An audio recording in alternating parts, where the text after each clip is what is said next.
Hey friends, Dr. Christy here, and I know it's been a while, but I feel like it's that time of year we gotta talk about Halloween and how to handle the holidays, especially this particular one with your kids.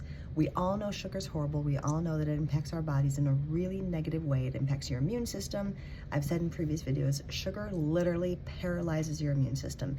It stalls your white blood cells from actually invading and running through your bloodstream, looking for invaders to kill. And so if your immune system is literally paralyzed for like an hour or two, that could have some pretty serious repercussions if you're eating too much sugar.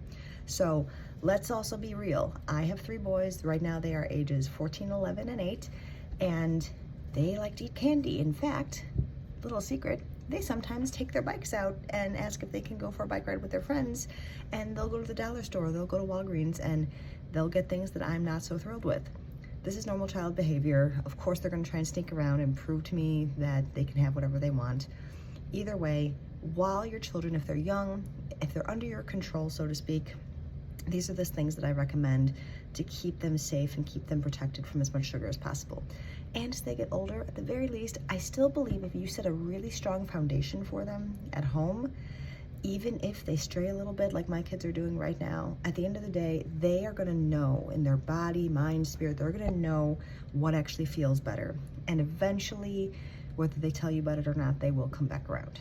So, top tips for how to handle Halloween with your kids. So let's say they come back with hundreds of pieces of candy, and of course they wanna eat it all.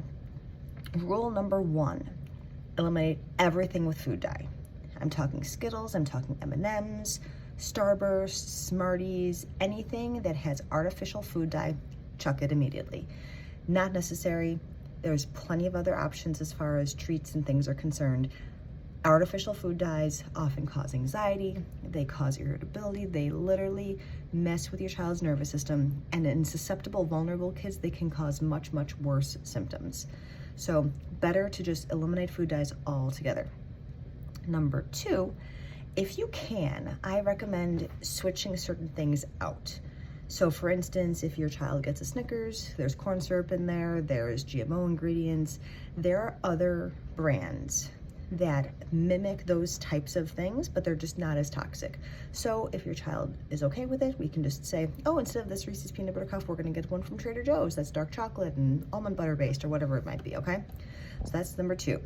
And number 3, she's now known as the Switch Witch. However, back years ago, a friend had recommended this to me, and I always referred to her as the Halloween Witch. Essentially what the Halloween Witch does, now don't leave your candy on the front stoop after you go to bed because other trick-or-treaters will just come and take it. But if you leave your candy on your back porch overnight on the night of Halloween, the Halloween Witch scoops around, takes your candy, and then will leave you a toy or something else instead. Now, for those of you with slightly older kids, Halloween Witch does not take requests. She just does the best she can. She takes her candy, it fills her up, it gives her the power that she needs to be a big, scary green witch, and then she goes and brings you a toy. Sometimes it's Halloween themed. Whatever she can get her hands on is usually from like the $5 section at Target. So those are my big 3 tips, and quite honestly, if anybody out there knows any form of muscle testing, and have you done muscle testing with your kids? I do this every year now too. Muscle test each child to see what their body can handle. And before my kids leave their candy for the Halloween Witch, I'll literally check them, how many pieces of candy can your body handle and how many can you keep. So I'll basically see of all the chocolate and things that you've had, already taking out the things with artificial food dyes, I'll see, and sometimes it comes up as 8, sometimes it comes up as 15. Whatever their body says they're okay with, we will leave them that much. Oftentimes it's age related. When my kids were really little, they were only 3 or 4, they would only maybe say 3 or 4 pieces of candy. Now that they're 11, 14 years old, they can handle a little bit more, but I always try to tell them, space it out, don't have it all at once. So do the best you can. Even doing what I do and preaching what I do and acting and being the example that I am in my house, my kids still do what they're gonna do. Oftentimes I'll wake up and, oh look, all their candy's gone. And if they choose to eat their candy in one day, that's on them. They don't have any more for 2 weeks.